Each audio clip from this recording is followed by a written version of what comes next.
Hey, deserving listeners, Ultimatum. Let's watch. Hey, Haley. Do you want to talk for a little bit? Not really, but we can. Okay. Yeah, I hope they do talk. I think it's important, and I'm personally curious as to what they will come to in a conversation. So I'm kind of personally hoping that they have a conversation here, because if they don't, we might not get a chance to see it on camera. But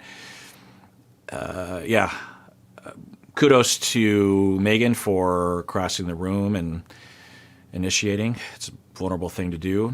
Haley is upset because at the club she quietly texted Magan, and Magan said, according to Haley, I don't want to talk to you. I feel like I want to talk about certain things with you, if you're okay with that. Yeah, that's fine. Okay, so if we think about other scenarios on the reality TV shows that we watch on this channel, Haley is about to go over to talk to Magan and turns to Pilar, connecting a little bit, eye contact, hand on head and hair, and as a way of saying, we're good, so, don't worry or something. Not every scenario is like this, but on this show, there are scenarios where the Haleys don't do that. And then when the Pilars get upset, the Haleys will be like, "Why are you upset?" When it doesn't take much to just say, "Hey, I'm going to go over there and talk." So, but, know that we're good. So I feel like when you and I ended our trial marriage, because of how far we went, Dana was in a very hurt place. I wanted to maximize my time with her and make sure that she was my priority. Okay. So I think we always have to imagine, because they don't either show us in the edit or they don't say it explicitly, what the individuals are responding to. They don't usually just launch into some random thing. So I think what Magan is trying to get out ahead of is, when I told you I didn't want to talk to you at the club, here's why. So I think that's what she's saying. She's saying, because of how you and I really connected towards the end, I wanted to maximize my time with Dana and make sure she was my priority. Okay. It felt so jarring for you to cold turkey be like, don't talk to me, just such different energy. I ran into you at the club and I didn't say hi to you. And I hope that you understood where I was coming from, but I also wanted to set the boundary with you. So I'm really glad they're having this conversation, and the assumptions that they all make. Now, of the assumptions that the cast members are making about hard eyes on Instagram and liking or whatever, I think Haley's assumption was the most likely to be indicative of what was actually happening. I don't want to talk to you, because it would have been so easy for Magan to be like, I'm so sorry, but I'm trying to really dedicate myself to Dana for a bit, and we'll definitely talk. I'm sorry, but I think it'd be best if we just didn't talk for the next couple of weeks. Something like that, instead of, it sounds like a pretty firm rejection. I want you to respect my trial marriage, For you to not even look at me, and I know you knew I was there. I know. And it was like, I to can, not yeah, I'll even tell you that. look in my direction. I think Haley, as with all how would they know? But I think this is another example of reading into a scenario, because there's a chance that, because Haley doesn't know what we know, that Haley is actually reading it correctly, but not necessarily for the right reasons, right? It could have been possible that Magan wasn't reconnecting with Dana and did want to be with Haley. Everything was pointing in that direction, honestly. And then at the club, as with other people in that scenario, Magan just didn't know what to do and was awkward over text or something. So it could have been nothing, but it is something, because Magan has explicitly talked with Dana repeatedly about, I want to be with you. I want to rebuild things with you. We are now back together.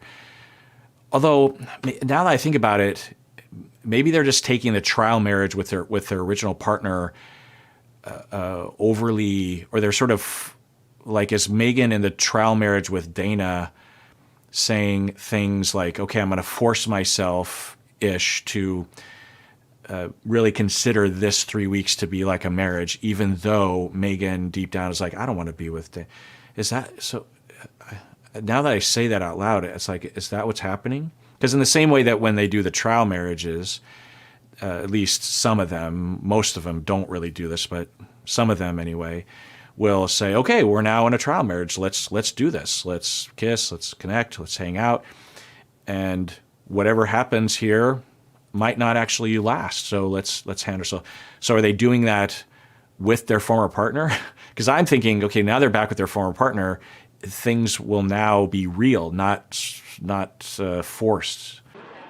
You treated me the exact same way that you said Dana was treating you. Yes.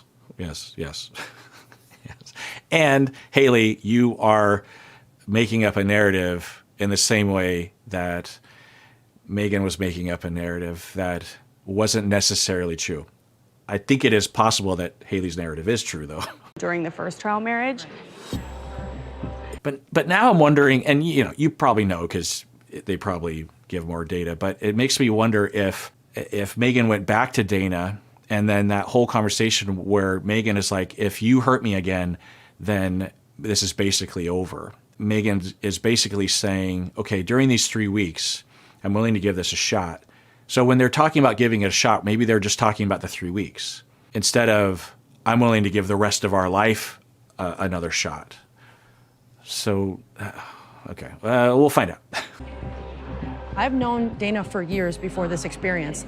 I need to give it a chance, even if Dana and I are not, to like walk out of here together, or if we are, I need to give myself a full chance and at least say, hey, like, I tried my hardest. Okay, so I think that, at least on the surface, so now I'm rewriting history, and y'all might have been yelling at me saying, no, you understand, like, they're talking about the 3 weeks, not forever. Okay, so now, well, I guess that's good TV because we don't know. I thought I could predict what everyone was going to do at the final episode, but now I don't know. I have no. Now hearing this, and also thinking of when Dana was talking to Mel, was Dana also somewhat considering being with Mel? I don't know. I guess that's good TV. It's suspenseful. And I'm so sorry that I hurt your feelings. Like, it hurt me not to say hi to you, but like, it was a choice that I had to make. It was either Haley or Dana, and I chose Dana. Yeah, I would wonder what Magan is exactly saying there, because on one hand, it could be a global, I choose Dana. On the other hand, Magan could be saying, well, I was in the club and I had to make a choice. I could have gone over to you and said hi or had elaborate texting, but that would mean I would have to absolutely reject Dana, and that's not what we're trying to do with these 3 weeks in trial marriage with our original partner. So I chose Dana, but I wasn't trying to hurt you, and it hurt me not to respond to you. That's a great thing that Magan said there. How much Dana not prioritizing you and not acknowledging you in public, that was the thing that hurt you the most. I would never do that. You were like, I would never do that to you. All of your actions don't meet up with your words. It's unfortunate because I think given the format or the misunderstandings or the running into each other is complicating things. Now, I wonder if Magan is going to bring up something that she brought up earlier with Dana, that Haley completely blew off Magan at the gym. Remember that? Megan's not bringing that up. I wonder if Megan's like, well, I really know why that is because I blew her off. Well, also, it all just depends on what happened first. I'm guessing the gym happened second. In the case of that, then Haley would just be complying with Megan's boundary. Haley, 3 weeks making me feel like it was real, and like for me, it was real. you know who I am? I don't know who you are. That's the thing. I don't. I really don't. I really feel like I got to know a completely different person than I saw afterwards. If I had validated what we had, I feel like it would have affected both of our trial marriages. Okay, that's interesting. Yeah, it's almost like the format of the show screws itself over. It seems like they all have different approaches, and they also don't communicate. You know, if Magan and Haley had said, okay, we're about to head into our trial marriages with our original partner, which means we can't talk. If we run into each other, we're not going to talk. And that doesn't mean that I hate you. It just means that I am fully dedicated. How do you feel? Is that what you want to do? Okay. But they don't have those conversations, and they each approach it with different assumptions. From Haley's perspective, she's thinking, well, if we see each other, we can have a friendly little connection. We're not going to talk on the phone all the time. But if I see you, I'm just going to acknowledge that you're there, like, hey, I like this song or whatever. And then a little text back. But there just seems to be no ground rules. Like the show doesn't define it or something. I don't know. They're left to define. And then, but then they assume that everyone else is operating, which clearly is not true. No one is operating under the same rules. When they do the trial marriages with a random person, some of them are like, you cheated on me with that person. And other people are like, this is what we're all supposed to, anyway. The hardest part is that I have been so honest with Pilar and like having to tell her, yeah, I fell in love with you, Magan. I just like have not been so open with someone like that ever. And like that heartbreak of realizing that I don't think I knew who you were. Okay, so Haley is opening up, which is good, I think, and is also saying, I don't think I know who you were. I think that's an indication of Haley having been rejected at the club and then not getting any kind of follow-up. It wouldn't take much for Magan to reach out the next day and say, sorry, I blew you off last night. I just didn't know what to do, and it hurt me not to, I wanted to, but whatever. And so Haley has this extended time where she's like, wait, was all that like not a thing? I mean, it felt real, but maybe Magan isn't the sort of person I thought she was, or I don't know. And I think she's expressing that. Because the person that I got to know in those 3 weeks would never have done all these things to me.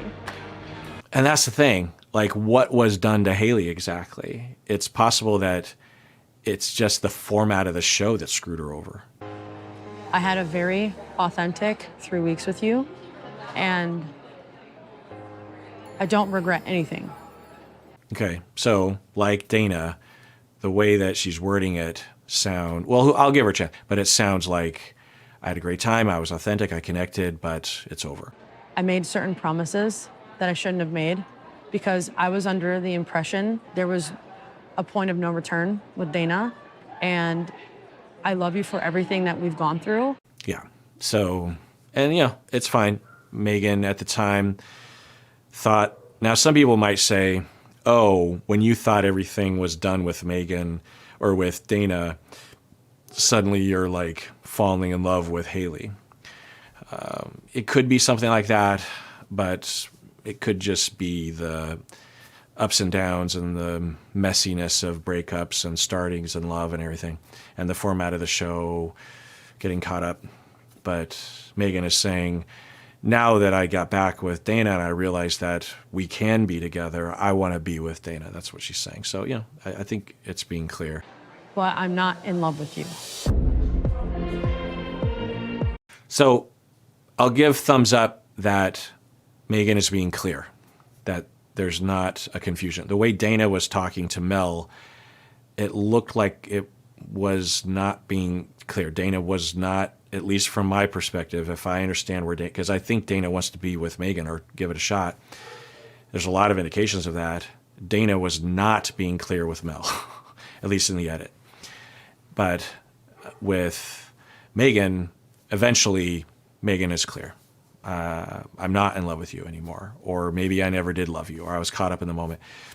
It hurts, but Haley is much better off being told this and for her to know this so that she can say, okay, well, I know the landscape now and there's no ambiguity there.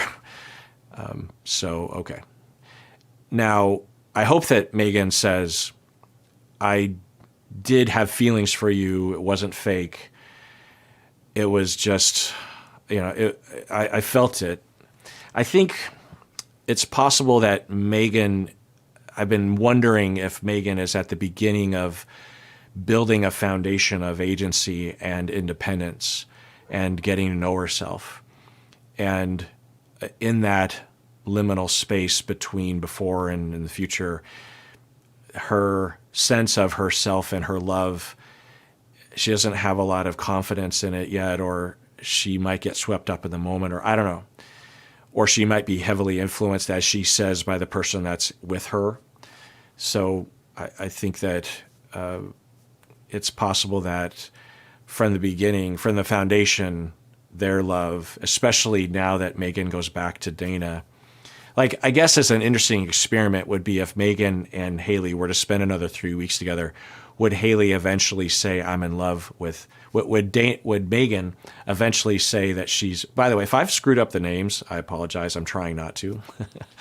But I'm guessing it's bound to happen eventually. But with Magan and Haley, if they were to do another 3 weeks, do we think that Magan would eventually say that she loves Haley again? I could absolutely see that happening. I don't know, but I think if that happened, and that's just me making shit up that I don't know anything about, but if that were true, then we would see a pattern of Magan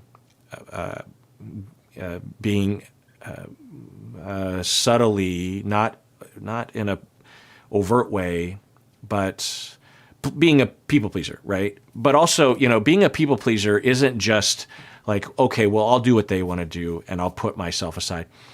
It can even be, I will orient my heart towards them, towards what they want. And I don't even know what I want. And if you ask me what I want what the other person wants. I won't say it that way, but I will, everything that I say that I want is, just happens to be in line with what the other person wants. But when you see that person change who they are around and their self and their needs and their preferences change, then we see a pattern, right? Now, I will also say that it's healthy and human to change our preferences and who we are in relation to other people. It's a patriarchal and American individualist nonsensical notion that we have a stable personality that's independent of other people and that we should try to retain that. There's no such thing. We are social creatures. We're attachment creatures. And so our personality is intrinsically entwined with not only the person we're attached to, but also our social cultural field.